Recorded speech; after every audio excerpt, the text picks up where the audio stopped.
Hi, I'm Hannah from Sheet Leveler. In this video, I'll show you how to quickly multiply a whole set of values in Excel by the same percentage. Here's the example. I've got sales targets, and I want to increase them all by 5%. Step 1. Type the multiplier. Since we're increasing by 5%, that's 1.05. Step 2. Copy that value with Ctrl+C. Step 3. Select the entire range of numbers you want to adjust. Step 4. Press Ctrl+Alt+V to open Paste Special. Choose Multiply, then click OK.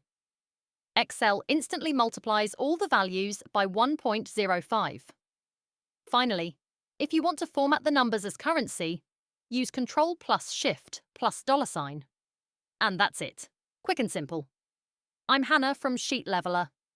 If you found this helpful, don't forget to subscribe for more Excel tips and tricks.